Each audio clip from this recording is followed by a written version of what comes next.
commencer par jégalu bu baax a baax ci retard bi nga xamante ne accusé nañ ko parce que 11h lañ joxoon rendez-vous mais daanaka def nañ plus de 2 heures de temps de retard donc ci jégalu bu baax a baax am na aussi ay réglages yu ndaw yu ñu doon def parce que ci point yi nekk à l'ordre du jour daf ci am benn point boo xam ne dafa am solo trop muy sectoriel yi te membre de bureau bi ko waroon présenté egseegul ba léegi donc moo tax ñu doon xool naka lañ koy gérer voilà ñu commencé réunion bi ma ñuy arrêté donc mun nañ commencé comme ni ñu tàmmee commencé rek jox ci kilifa yi ñu def ñaan mbooloo bi ñaan ñu réunion bi ñuy jublu yàlla dimbali ñu ci ñu commencé ko ci bismillah jeexale ko ci alhamdulilah incha allah. إياك نعبد وإياك نستعين اهدنا الصراط المستقيم صراط الذين أنعمت عليهم غير المغضوب عليهم ولا الضالين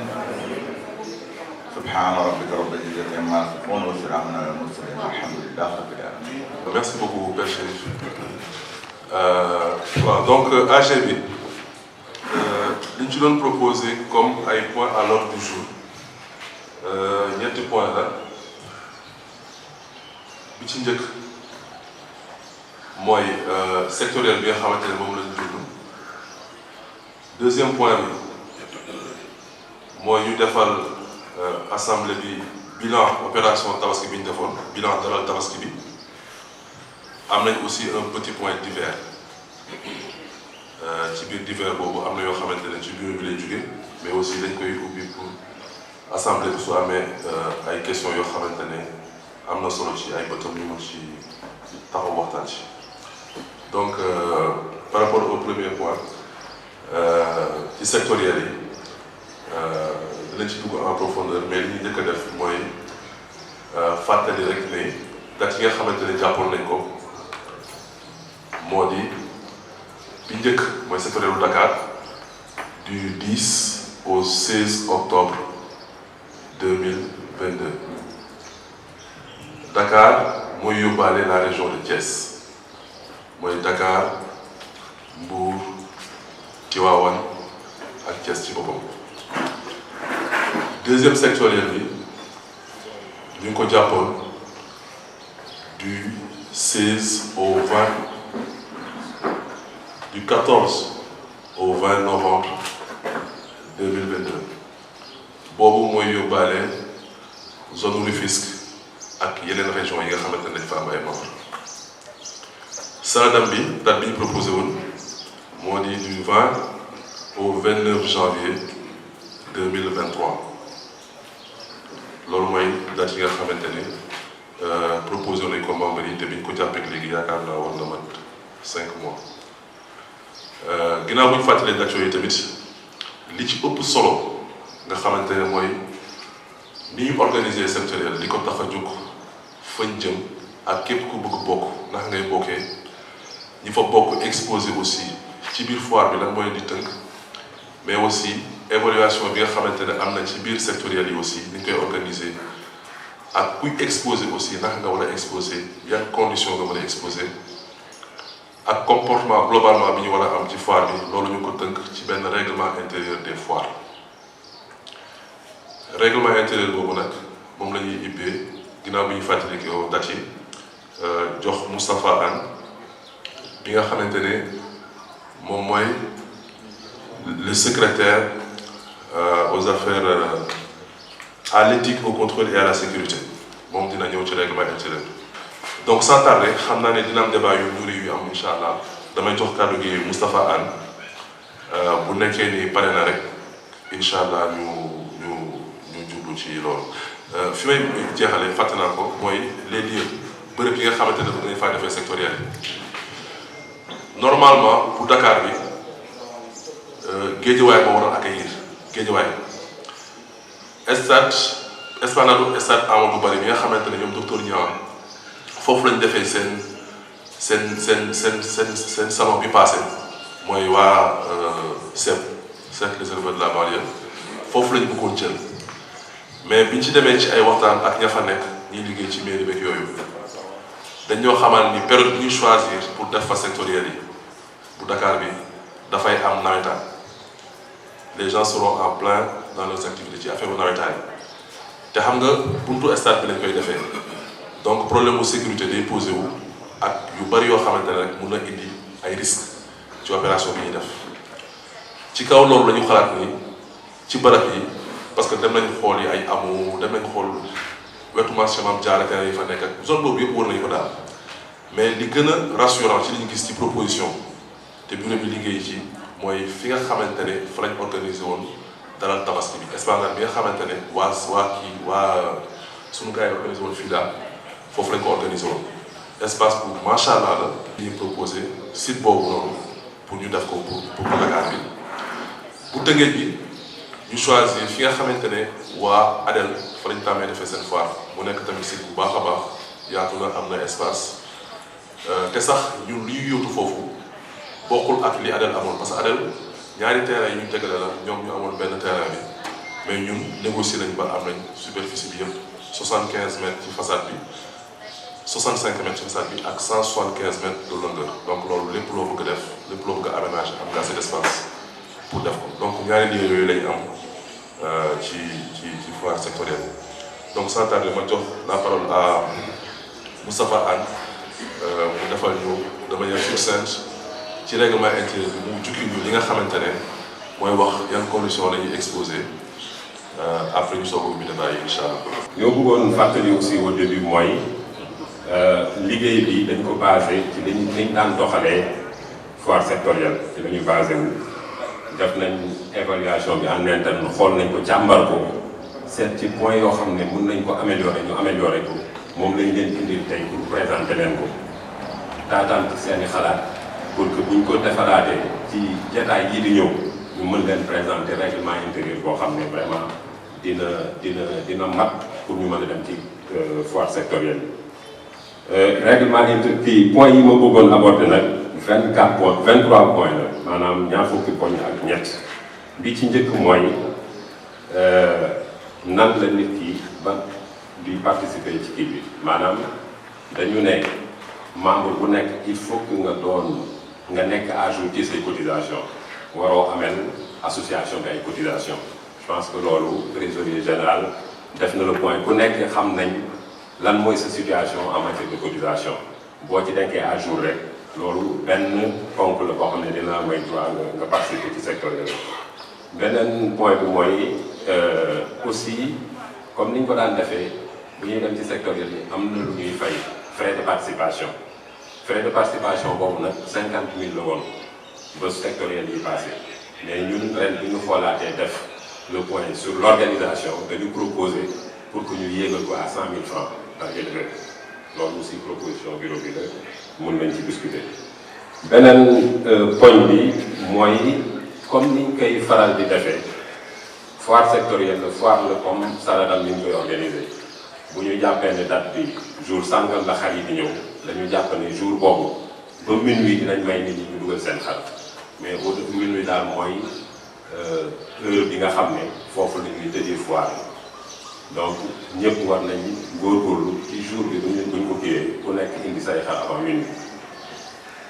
beneen point bi mooy ci wàllu nombre de sujets yi ñuy exposé comme foire sectorielle la yaakaar na ñëpp xam nañ ko 4 sujets dañuy évaluer dañu ne lu mu néew nit ki war na mën a indi 4 sujets mais aussi mën na dem ba 6 sujets donc entre 4 sujets ba 6 sujets au maximum la ñu permettre nit ñi ñu indi ko donc ça veut dire que éleveur bi mën na choisir ne man 4 sujets rek laay indi mais mënul weesu 6 sujets ci li koy exposé. beneen aspect bi mooy ci wàllu wér-gu-yaramu xar yi dañu ne aussi xar bu ñu fay indi da doon xar boo xam ne wér na am na wér-gu-yaram mën fi indi xar boo xam ne day am jafe-jafe wér-gu-yaram loolu risque yi mooy mën na wàll xar yi comme xar yi dañ fay tase bu fekkee jàngoro bi ngi ci moom mën na tasaaroo ci gétt yi loolu nag je pense que dinañ mettre en place dispositif vétérinaire boo xam ne loolu dinañ ko saytu di xar yi bu ñëw vraiment kenn ku nekk individuellement war nga mën a sàmmonteeg loolu ba du ñu am jafe-jafe ci site bi. beneen aspect bi mooy kiy exposé ci kéem kàttanam dañuy bëgg mu nekk ci exposition parce que comme ni ñu koy defee évaluation bi yoo xam ne ci pàcc yu bëri la am na ci pàcc yoo xam ne dañ koy laaj directement l'exposant kooku nag bu ko ñuy évaluer bu ñëwee fekk ñu fa kenn pour laaj yooyu mën ko évaluer day jafe donc dañuy bëgg vraiment exposant bi di toog ci box bu fa mënul toogal boppam aussi mu joxe ay consignes yu leer yoo xam ne dina fa am ku ko fa toogal koo xam ne bu tontoo ci turam lay doon. beneen aspect bi mooy ci foire bi aussi du ñu nangu jur gi ñu leen di bàyyi ñuy génn box yi di taxawal ci biir foire bi loolu aussi dañ koy tere. beneen poñ bi mooy comme ni ko ñenn éleveurs yi ñoom Moussa di defee di génne seen xar di photo ci couloir yi loolu aussi dañ ko fay tere loolu aussi duñ ko permettre ci foire yi. maanaam ci ni ñuy gérer mbalit mi aussi yaakaar naa dinañ mettre en place dispositif boo xam ne mbalit mi yëpp dina am ay points de regroupement fu ñu koy def loolu aussi dina gën a yombal ni ñuy gérer mbalit mi parce que aussi bu fekkee ku nekk da ngay jël sa mbalit di ko teg fu nekk loolu day indi jaxasoo ci foire bi loolu aussi point la boo xam ne point bu important du ñu permettre kenn di jël mbalit di ko teg n'importe où dinañ leen indiquer ay lieux yoo xam ne ci soit ci couloir yi wala ci yenn point de regroupement yi yoo xam ne mbalit bu fa am foofu lañ koy yóbbu. am na aussi produit li ñuy wax produit inflammable wala bépp produit boo xam ne dañ koy tere wala produit boo xam ne am na risque mu tàkk bu mel ni essence ak ñoom seen ay produits yoo xam ne dañ ko prohibé yoon may na nit ñi di ko jëfandikoo loolu yëpp dañ koy tere ci biir foire bi loolu aussi dina am ay dispositifs yoo xam ne lépp luñ ci gis daal lu mu laaj dina ko taxawee pour que loolu gën a bañ a law quoi. beneen aspect bi mooy wàllu folklore gis nañ ne aussi ci foire yi d'habitude de plus en plus nit ñi dañuy développer ay activités folkloriques maanaam def ci ay xumbaay yoo xam ne day jéggi dayoo mën na dem sax ba déranger ñi nekk ci foire bi wala ñi dëkkandoo foire bi loolu aussi dañ ci jël ay mesures ne ren xar yi surtout bu ñuy dugg si yenn folklore xumbaay yu rëy yi dañ ko fay tere loolu daal vraiment ku nekk na ci sàmmonte. beneen bi mooy wàllu animation bi foire bi peut-être dina am animation boo xam ne vraiment association bi moo koy def selon les normes les règles de l'art mais du ñu permettre aussi éleveur bu nekk nga am sa dispositif d'animation am sa chaîne en musique wala am say dispositif yoo xam ne da ngay animer sa bopp ñëpp bu ñu ko defee defandoowee day indi ko jëfoo loolu aussi dañ koy tere. Pour que bergerie box yi am harmonie parce que foire exposition art la aussi c'est-à-dire lépp lu ñuy def dafa war a am rafetaay boo xam ne ku ko gis dina ci kontaan ba tax na bureau bi organisation dinañ proposer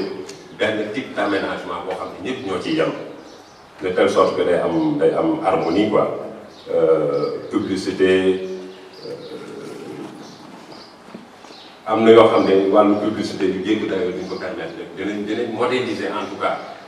box yi nan la war a demee ku nekk nga sàmmonteeg loolu pour que mu bañ a am pëccëxoo ci loolu. léegi nag ku mel ni parrain bi wala marraine bi wala yenn sponsor yi am na ay dérogation yu leen mën a defal parce que seen dayoo ci foire bi peut-être que moo leen koy may loolu aussi dinañ ko waxtaanee xool kenn ku nekk ci ñoom lan lañ koy permettre ci wàllu exposition. mu def ko lu wuteeg ki nga xam ne dafa ñëw rek exposé ay xaram pour bokk ci sectoriel. beneen point bi le 15e point mooy permutation de box yi xam nga léeg-léeg ñu def tirage ba pare am ñoo xam ne pour une raison pour une autre dañu am jafe-jafe wala dafa am lu mu bëgg ñu ñaan def permutation échanger box ak keneen loolu nangul nañ ko nit ñi mais benn condition la rek. que ñu yëgal ko commission organisation à temps ñu mën ci jël en compte de telle sorte que képp ku ñu ne numéro sangam définitivement yow yaa ko yor ñu xam ne yow yaa ko yor parce que ci évaluation lañ jëm bu ñuy évaluer numéro box yi la ñuy évaluer bu ñu changé te changement bi yëgaluñ ko kenn mën nañu affecté note koo xam ne du notam ñu jox ko note keneen donc loolu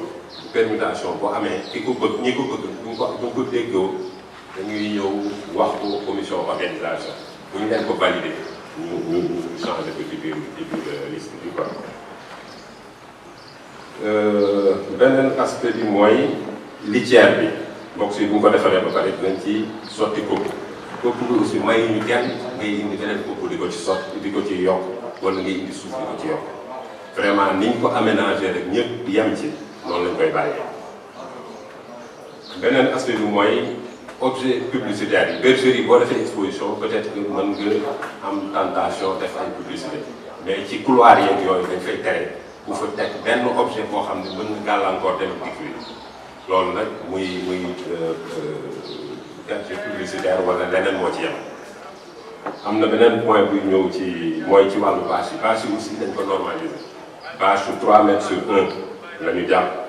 boo xam ne obligatoirement day am logo Adam ci kaw à gauche donc loolu ay normes la yoo xam ne képp kuy defar bâche war nga sàmmonteeg loolu pour que ñu am harmonie ci wàllu boobu. le thème exposition bi ak photo yi yooyu mën nañ ko def ci bois ci kii bi nit ki mën na ko def ci bâche mais lii obligatoire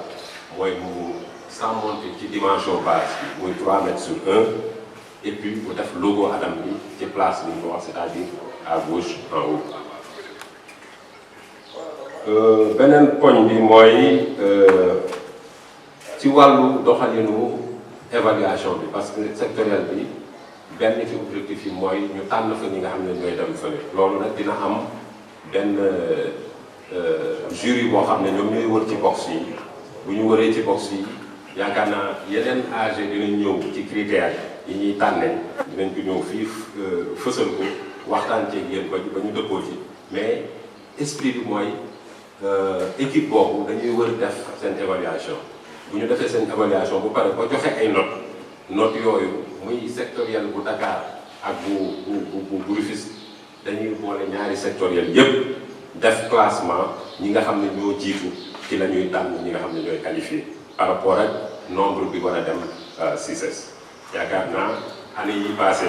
daawuñu doxalee noonu dañ doon doxalee par zone bu ñu nee zone Dakar ñu classé leen ñu ne zone Dakar quota bii la am ci ñi war a qualifié ñu ne zone Tëngéej Pikine quota bii la am zone bu nekk ñu jël ci quota boobu mais ren dañu changé doxalin dañu ne dañuy boole ñaar yépp classé ko ñi ëppale poñ ñoom ñooy féete ci kaw ci ñoom la ñuy tànn ñiy dem Saladam. beneen aspect bi mooy ci wàllu désistement nit mën na qualifié dem Saladam ci diggante sectoriel ak Saladam mu am ci gàllankoor boo xam ne day tax du mën a dem Saladam bu boobaa mën na désister te man dematuma bu nee dematuma nag comme nombre de places la yoo xam ne jotoon nañ ko jàpp ba pare kooku dañ koy remplacer niñ koy remplacer nag mooy dañuy xool ci liste d'attente parce que ñu defee liste ñiy dem ba pare day am liste d'attente mooy liste boo xam ne ñoo toppoon ci ñooñu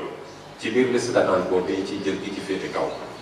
moo koy remplacer ainsi de suite bu amee keneen ku désister tamit ñu xool ki ci topp ba liste bi jeex loolu daal nañ ko bëgg doxalee. beneen aspect bi bu mujj bi ma bëggoon wax ci liste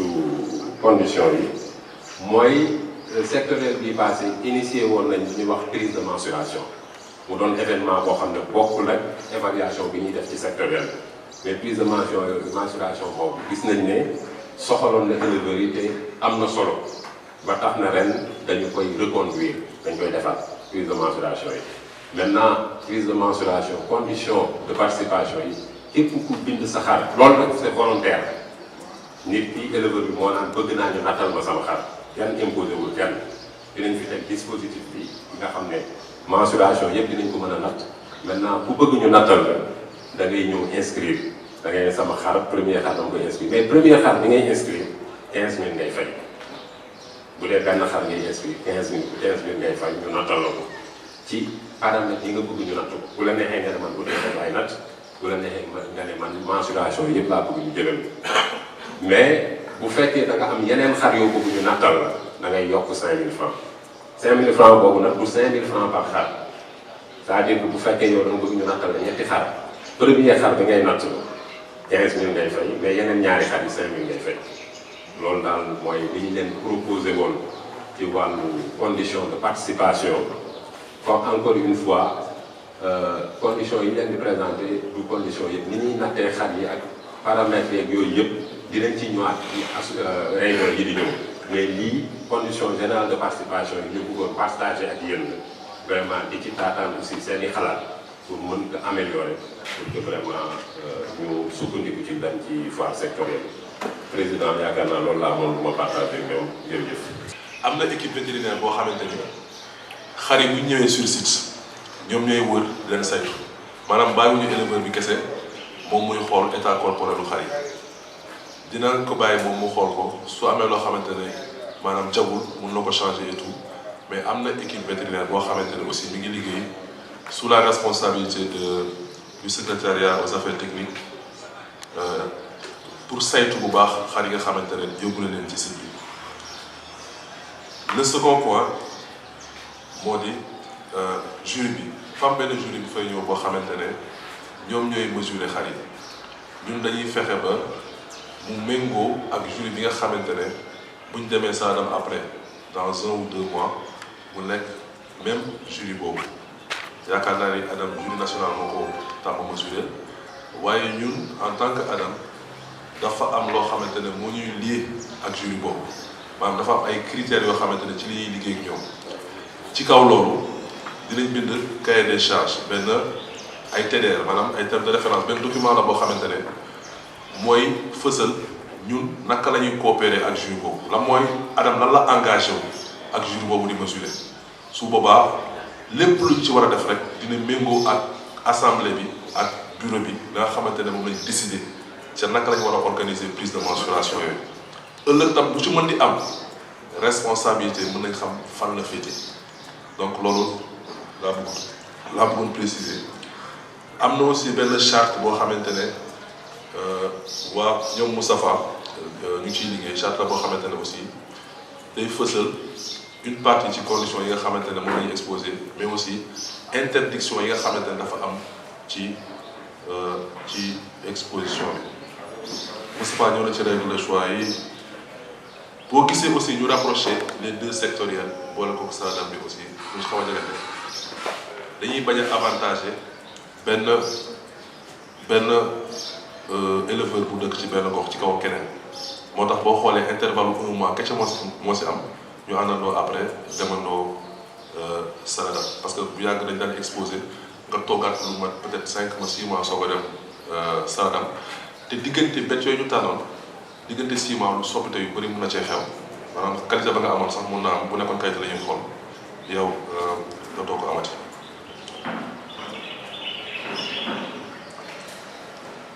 waaw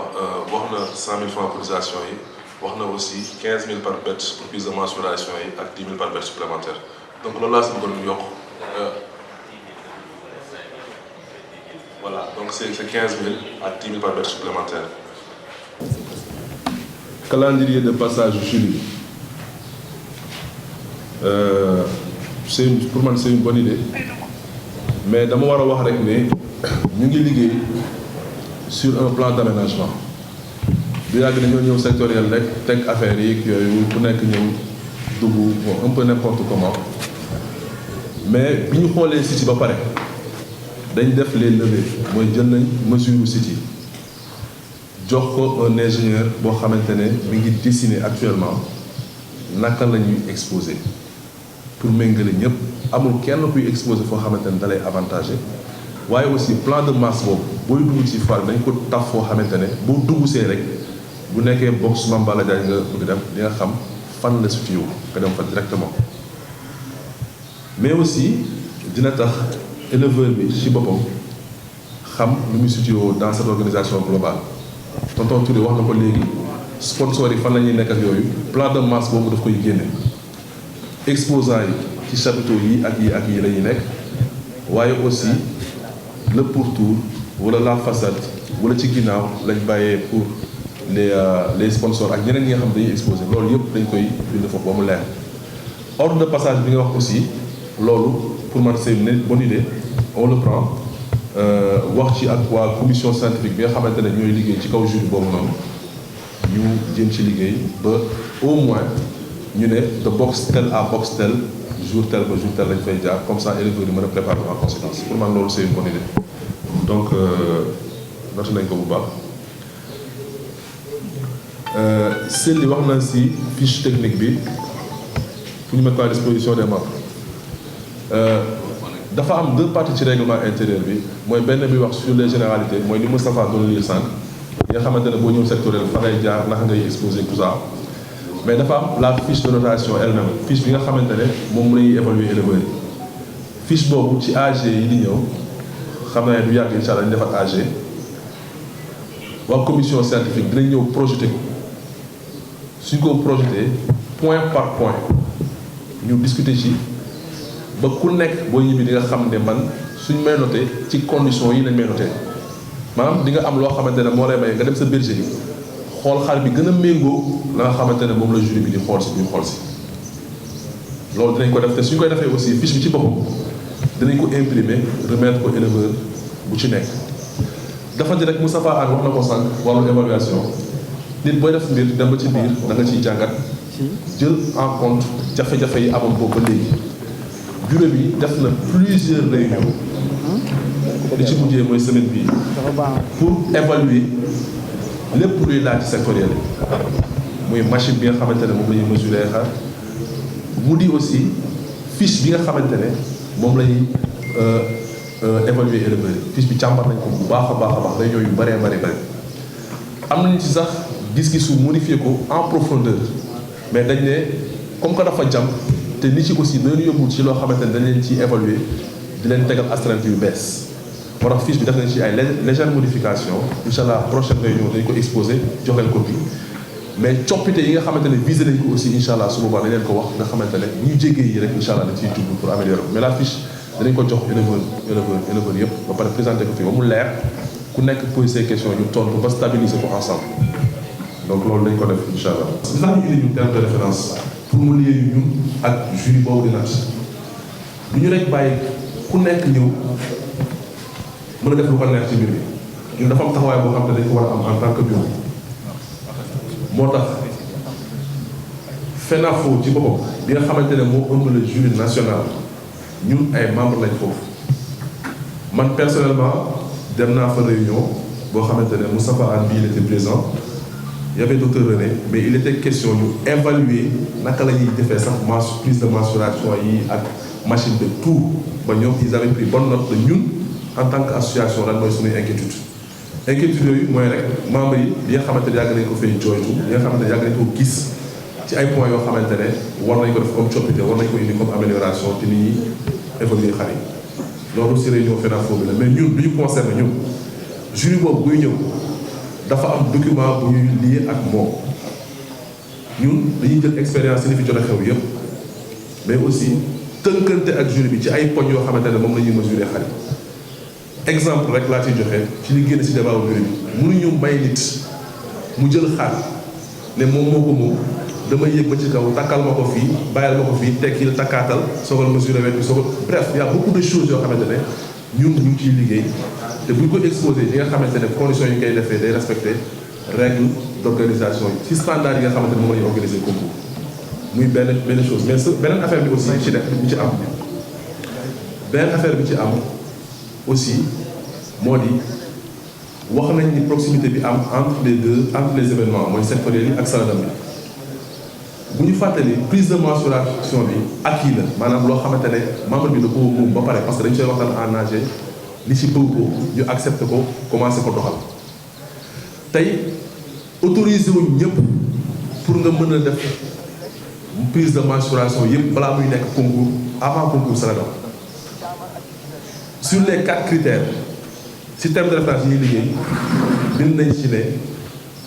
mën nga mesurer 3 critères encore que yow boo ñëwee balaa ñu lay yéegal sa xar li ngay mesurer da nga koy émarger sur fiche ne man lii ak lii laay mesurer nga xamante ne xar bi benn yoon lañ koy takk bu ñu ko takkee jël suñuy ay mensuration comme ni ñu ko daan jëlee suñu paree delloo sa fiche ne lii nga moom. donc chamboulement bi ci doon am mooy da ngay gis ne nit dafay am xar boo xamante ne bu ñu ko takkee nii dina mën a def lii bu ñu ko takkee nii dina mën a def lii muy jaxase parfois sax ñenn ñi di génn ak yooyu noonu yëpp am na ay réformes yoo xamante ne ñu ngi ciy liggéey. te AG bi ni ñëw dañ ko génne dans les moyens détails donc loolu yëpp si li ñëw incha allah pour améliorer conditions yi nga xamante ne moom la ñuy defee concours yi bañ aussi comme ni mu ko waxee mu nekk double concours nga mesurer fii ñu nekk fa bi di jaxasoo yooyu noonu moo tax dañ leen ci bi ñu ñëw sur les 3 critères ils peuvent demander ñu mesurer leen ko seen sujet. bis bi nga xamante ni doon nañu samp bureau bi di def suñu premier AG bokk na ci mesures yi bureau bi njëkk a jël ginnaaw bu mu saytoo ba xam ni dafa am démobilisation bu am maanaam membres yu bëri léegi dañoo toog seen kër te li ko waral mooy amel nañ lu bëri association bi. première mesure yi ñu jëloon moo di dette yi fi amoon jóge ci njëlbeenu association bi ba léegi maanaam am na période yoo xamante ne mës nañ éponger ay dettes ci année yi ñu mujj yaakaar naa su ma mujjee war a def 5 ans ci ginnaaw 2007 su ma juumul 2017 ñu ne bor yooyu yëpp cumulé wu parce que ñu bëri aussi dañ koy wax xaalis yooyu moo taxoon ñu toog bureau bi proposé ne dañuy éponger dette yëpp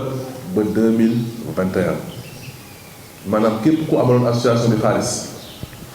ci année yooyu yëpp à titre de cotisation annuelle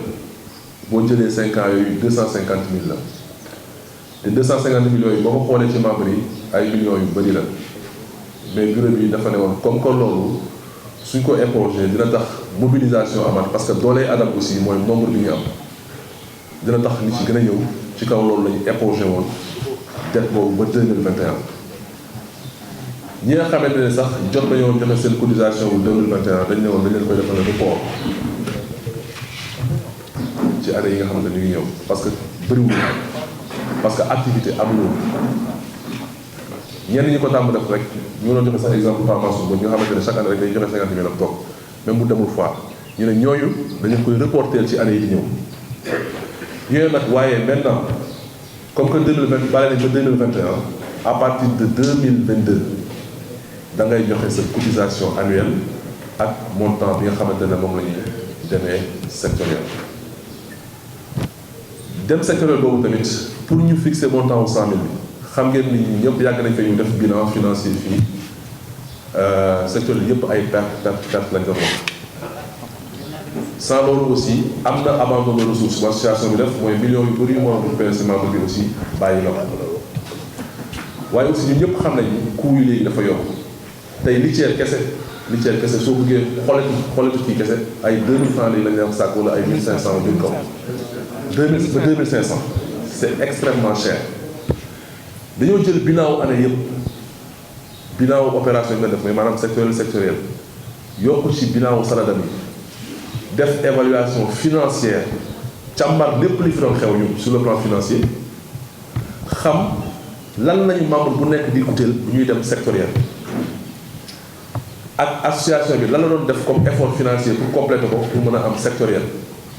ñu soog a fixer montant boobu te sax montant boobu jotul li nga xamante ne moom la association bi di dépenser par mois bu ñuy exposé donc ça reste un montant très correct boo xamante ne méngoowul ak bu ñu doon tànn kenn ku nekk laa xamante ne moom ngay fay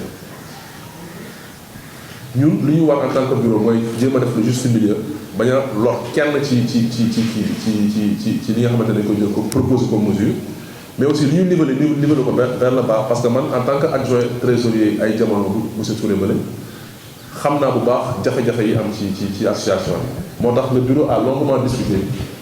bësante bu baax a baax am na lu bëri loo xamante ne dañ koy jël bi pour ñëw compenser ko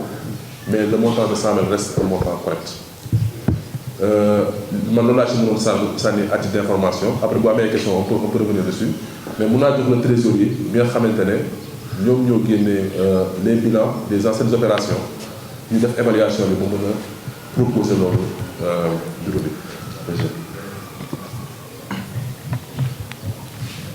asalaamaaleykum mbooloo